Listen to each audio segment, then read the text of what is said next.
बिहार और झारखंड में नरेंद्र मोदी की रैली, नमो का फिर राहुल पर हमला। देश को टॉफी नहीं ट्रॉफी वाला पीएम चाहिए। राहुल के टॉफी मॉडल पर मोदी का पलटवार, कहा क्या देश उस व्यक्ति को चुनना चाहेगा जो गुब्बारे के साथ खेलना चाहता है। गुब्बारे की बात करने वाले की जुबान पर अब टॉफी है। हजारीबाग में चुनावी रैली को संबोधित करते हुए मोदी ने कहा कि उन्हें मनमोहन सिंह पर हमला करने का खेद है, क्योंकि कुशासन का आरोप सोनिया गांधी और राहुल गांधी पर लगाया जाना चाहिए। हजारीबाग रैली में बोले मोदी, बारू ने जो कहा वो गलत नहीं है। बारू ने अपनी किताब में पीएम को कमजोर बताया था। ममता का मोदी पर जोरदार हमला, कहा मोदी पीएम बनने की फैंटेसी रच रहे हैं। मोदी के पीएम बनने के सवाल पर जवाब देने से किया इनकार। राहुल का गुजरात मॉडल पर नया वार, कहा किसानों की कीमत पर विकास, एक नैनो पर टाटा को देते हैं 40,000 रुपए। राहुल गांधी ने मोदी पर तीखा हमला किया। गुजरात के सीएम महिला का फोन टैप कराते हैं, फिर पोस्टर लगाते हैं कि महिला को शक्ति देंगे। राहुल ने कहा कि बीजेपी का तो घोषणा पत्र भी अपना नहीं है। बीजेपी ने कांग्रेस के मैनिफेस्टो से हाथ का निशान मिटाकर कमल का निशान लगा दिया। राहुल गांधी ने कहा आज गुजरात में हर 2 में से 1 बच्चा भूखा है और मोदी कहते हैं कि गुजरात चमक रहा है। गुजरात विकास के दावों पर निशाना साधते हुए राहुल ने कहा मोदी मजदूरों को भूले, गुजरात का विकास मोदी ने नहीं मजदूरों की देन है। गांधी परिवार में भाई बहन के बीच जुबानी जंग तेज, प्रियंका ने विश्वासघात का आरोप लगाया। वरुण का पलटवार, मेरी शालीनता को ना समझे कमजोरी। वरुण गांधी ने अपनी बहन प्रियंका गांधी को जवाब दिया। अपने रास्ते को देश का रास्ता बताते हुए कहा मुद्दे की राजनीति होनी जरूरी। प्रियंका गांधी ने जवाब में बड़ा हमला करते हुए कहा कि वरुण ने जो किया है वो मेरे परिवार के साथ विश्वासघात है। गौरतलब है कि प्रियंका गांधी ने सुल्तानपुर में कहा था कि वरुण भले मेरे भाई हैं लेकिन वो रास्ता भटक गए हैं। इसके बाद मेनका गांधी ने पलटवार किया था। मध्य प्रदेश के शिवपुरी में चुनावी सभा किए बगैर लौटी सुषमा स्वराज, बीजेपी नेता को रिसीव करने नहीं पहुंचे कार्यकर्ता। अल्पसंख्यकों को लुभाने की राजनीति तेज, वाराणसी में केजरीवाल ने मौलवियों से की मुलाकात। कल मुस्लिम उलेमाओं से मिले थे राजनाथ। कांग्रेस ने राजनाथ से पूछा सवाल, शाही इमाम से सोनिया की मुलाकात सांप्रदायिक है तो राजनाथ सिंह की उलेमा से मुलाकात क्या है। राशिद अल्वी का राजनाथ पर अटैक, का अगर राजनाथ को मुस्लिमों के समर्थन की जरूरत नहीं है तो वोटिंग से पहले उलेमा से क्यों मिले बीजेपी अध्यक्ष। उलेमा से राजनाथ की मुलाकात पर कांग्रेस के हमले पर बीजेपी का पलटवार। जावड़ेकर बोले राजनाथ ने नहीं की मजहब के आधार पर वोट देने की अपील। बीजेपी अध्यक्ष राजनाथ सिंह ने सोमवार को मुस्लिम उलेमा कल्बे जब्बाद और मौलाना खालिद रशीद फिरंगी वैली से मुलाकात की। खबरों के मुताबिक राजनाथ सिंह ने मुस्लिम उलेमाओं से चुनाव में समर्थन की अपील की। कल्बे जब्बाद बोले राजनाथ सिंह ने सहयोग की बात की। राजनाथ पर समाजवादी पार्टी का तीखा हमला। एसपी नेता राजेंद्र चौधरी ने कहा वोट के लालच में बीजेपी कुछ भी कर सकती है। शाहिद सिद्दीकी का बयान, उलेमा से राजनाथ की मुलाकात देर आयत दुरुस्त आयत है। बीजेपी मुसलमानों के हित की बात करे तो उसे वोट जरूर पड़ेगी। राजनाथ पर जेडीयू का पारा गर्म, केसी त्यागी बोले अगर ये काम दूसरी पार्टी करती तो बीजेपी वाले हंगामा मचा देते, वो करें तो गुनाह माफ। आरजेडी का राजनाथ सिंह पर हमला, राजनाथ को मुस्लिम धर्मगुरुओं से मुलाकात का कोई फायदा नहीं होने वाला, जनता सब देख रही है। चुनाव में मुस्लिम वोटों की हर किसी को फिक्र है। बनारस में शहर काजी मौलाना गुलाम यासीन से मिले केजरीवाल, कांग्रेस ने बोला हमला। केजरीवाल वाराणसी पहुंचते ही शहर के काजी गुलाम यासीन के घर गए, कहा मिलकर बीजेपी कांग्रेस को हराएंगे। केजरीवाल की शहर काजी से मुलाकात पर उठे सवालों पर गोपाल राय का जवाब, कहा जो आरोप लगाए जा रहे हैं वो गलत है। वाराणसी में रेलवे स्टेशन के ठीक बाहर भगत सिंह क्रांति सेना ने लगाया केजरीवाल का पोस्टर, बताया भगोड़ा। वाराणसी में महाक्रांति का आगाज करने का दावा करने वाले केजरीवाल ने शहर की मलिन बस्ती का दौरा किया। खुले सीवर में डूबने से बच्चों को खो चुके परिवार से की मुलाकात। राज ठाकरे ने राजनाथ के उस ऐतराज को लेकर उन पर तंज कसा जिसमें उन्होंने नरेंद्र मोदी को बिन मांगे समर्थन देने के लिए उन्हें आड़े हाथों लिया था। राज का राजनाथ को जवाब, मैंने मोदी को अपना समर्थन दिया है, राजनाथ को नहीं। मोदी इस मुद्दे पर चुप हैं तो फिर आप इसके बारे में क्यों बोल रहे हैं। राजनाथ ने कहा था कि राज शिवसेना बीजेपी आरपीआई गठबंधन में शामिल हुए बिना मोदी के नाम पर वोट मांग रहे हैं। सुप्रीम कोर्ट ने केजरीवाल और उनकी पार्टी के दूसरे बड़े नेताओं के खिलाफ दायर मानहानि के केस में निचली अदालत में चल रही कार्रवाई पर रोक लगाने से इनकार कर दिया। गुजरात में आम आदमी पार्टी को झटका, राजकोट में 300 आप वर्करों ने एक साथ इस्तीफा दिया। प्रियंका गांधी के खिलाफ बयानबाजी को लेकर भड़के कांग्रेस कार्यकर्ता। बीजेपी नेता सुब्रमण्यम स्वामी के घर के बाहर प्रदर्शनकारियों ने स्वामी के घर में जबरन घुसने की कोशिश की। कांग्रेस कार्यकर्ताओं ने स्वामी से उनके बयान को वापस लेने की मांग की। कांग्रेस नेता हारून यूसुफ की मांग, सुब्रमण्यम स्वामी को अपना बयान तुरंत वापस लेना चाहिए वरना चुनाव आयोग से करेंगे शिकायत। कांग्रेस नेता अजय माकन ने भी प्रेस कॉन्फ्रेंस में सुब्रमण्यम स्वामी को नसीहत दे डाली। कहा, महिलाओं के खिलाफ ऐसे बयान मंजूर नहीं।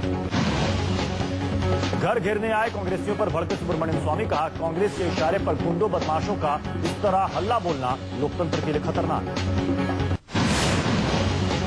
भड़काऊ बयान को लेकर फंसे आजम खान। आजम के खिलाफ चुनावी रैली में भड़काऊ भाषण देने को लेकर छठा केस दर्ज।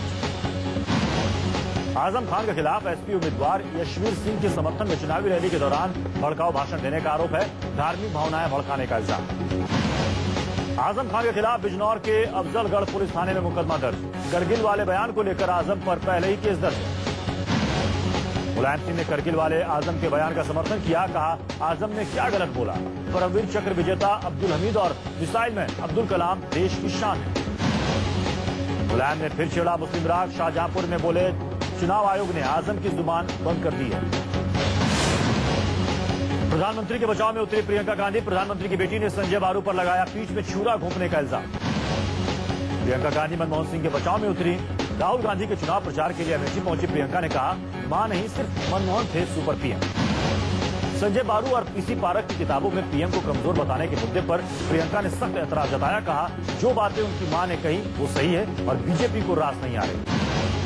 शिवसेना के मुखपत्र सामना में पीएम पर साधा गया निशाना। लिखा, पीएम को यूपीए 2 की सारी नाकामियों का जिम्मा लेने की तैयारी कर लेनी चाहिए। लुधियाना में कांग्रेस वर्करों ने पीएम को निशाना बनाए जाने के खिलाफ प्रदर्शन किया, पुतला फूंका। सुल्तानपुर से बीजेपी उम्मीदवार वरुण गांधी ने पर्चा दाखिल किया। वरुण का मुकाबला कांग्रेस के अमिता सिंह, समाजवादी पार्टी के शकील अहमद और बीएसपी के पवन पांडे से। हाजीपुर लोकसभा सीट से बीजेपी एलजेपी के उम्मीदवार रामविलास पासवान ने अपना नॉमिनेशन फाइल किया। एनडीए की जीत का दावा किया। अमेठी से आम आदमी पार्टी के उम्मीदवार कुमार विश्वास ने भी पर्चा भरा। रोड शो के बाद पहुंचे कलेक्टर दफ्तर। संभल से कांग्रेस उम्मीदवार आचार्य प्रमोद कृष्णम के चुनाव प्रचार में जुटी नेहा धूपिया। प्रचार के दौरान कार्यकर्ताओं के साथ लगाए ठुमके। अमृतसर से बीजेपी उम्मीदवार अरुण जेटली पर कैप्टन अमरिंदर सिंह का जुबानी हमला जारी। SYL कैनाल पर पूछी जेटली की राय। चुनाव से पहले बिहार में नीतीश को बड़ा झटका। किशनगंज से जेडीयू उम्मीदवार अख्तरुल ईमान ने छोड़ा मैदान। किशनगंज से जेडीयू प्रत्याशी अख्तरुल ईमान ने चुनाव लड़ने से किया इनकार। सीट पर नाम वापस लेने की तारीख भी खत्म। अख्तरुल ईमान का दावा, अल्पसंख्यक वोटों का बिखराव रोकने के लिए चुनाव से बाहर होने का फैसला किया। यूपी के फूलपुर लोकसभा सीट से कांग्रेस उम्मीदवार मोहम्मद कैफ ने अपना नामांकन दाखिल किया। कांग्रेस की जीत का किया दावा। मुसीबत में फंस गई बसंती। मथुरा से बीजेपी उम्मीदवार हेमा मालिनी के खिलाफ आदर्श आचार संहिता का केस दर्ज। बैरा गांव में मंदिर में भाषण देने का आरोप। देश के 121 लोकसभा सीटों पर थम गया चुनाव प्रचार। 17 तारीख को 12 राज्यों में होगा मतदान। 17 अप्रैल को महाराष्ट्र की 19, राजस्थान की 20, यूपी की 11, बिहार की 7 सीटों पर मतदान किया जाएगा। छत्तीसगढ़ की 3, मध्य प्रदेश की 10, झारखंड की 6 सीटों के लिए भी 17 अप्रैल को वोटिंग होगी। इसके अलावा कर्नाटक की सभी 28, उड़ीसा की 11, पश्चिम बंगाल की 4, जबकि जम्मू कश्मीर और मणिपुर की भी एक-एक सीट पर भी 17 तारीख को वोट डाले जाएंगे। लोकसभा चुनाव के 5वें दौर के 1139 उम्मीदवारों में से 465 करोड़पति है। साथ ही 279 उम्मीदवार दागी हैं। मुंबई में दादर के एक हेयर कटिंग सैलून ने वोटरों के लिए स्पेशल छूट का ऐलान किया। वोटर आईडी कार्ड दिखाने पर हेयर कटिंग में 20% की छूट। दादर के सैलून ने वोट देने वालों के लिए स्पेशल छूट का ऐलान किया है। वोट देने वालों को हेयर कटिंग पर 25% छूट का ऐलान। टार्जन जैसे फिल्म में बतौर हीरो काम कर चुके एक्टर हेमंत बिरजे उत्तर मध्य मुंबई से चुनावी मैदान में उतरे। कांग्रेस की प्रिया दत्त, बीजेपी की पूनम महाजन जैसे दिग्गजों से है मुकाबला। अमृतसर से एसपी उम्मीदवार का अजब गजब प्रचार। पुरानी साइकिल पर चढ़कर मांग रहे वोट। गनमैन को भी साइकिल पर बिठाकर घुमा रहे नेताजी। कांग्रेस के पोस्टरों से गायब हो रहे मनमोहन सिंह। मुंबई में कांग्रेस के पोस्टरों से पीएम की तस्वीरें गायब। चुनाव प्रचार के बीच राहुल गांधी ने शिरडी साईं बाबा मंदिर जाकर साईं की पूजा की। मोबाइल फोन पर भी नमो धुन। मोदी की तस्वीरों वाले मोबाइल कवर की मांग बढ़ी। बीएसपी के सांसद धनंजय सिंह को रेप मामले में अंतरिम जमानत मिली। 30 मई तक अंतरिम बेल पर कोर्ट की मुहर। किन्नरों को मिला थर्ड जेंडर का दर्जा। सुप्रीम कोर्ट का ऐतिहासिक फैसला। ओबीसी कैटेगरी में आरक्षण देने का भी निर्देश। किन्नरों को थर्ड जेंडर का दर्जा देने वाला भारत दुनिया का पहला देश बना। सुप्रीम कोर्ट ने अपने फैसले में कहा है कि किन्नरों को विशेष दर्जा दिया जाए। इस समुदाय को भी बच्चे गोद लेने का अधिकार मिले। कल से आईपीएल सीजन 7 का आगाज। आईपीएल को पाक साफ रखने की गावस्कर के सामने चुनौती। आईपीएल सीजन 7 के पहले मुकाबले में कोलकाता और मुंबई की भिड़ंत। सचिन ने आज मुंबई इंडियंस के खिलाड़ियों को करवाई net practice. IPL spot fixing मामले पर कल सुप्रीम कोर्ट का फैसला। सामने आ सकते हैं कुछ चौंकाने वाले सच।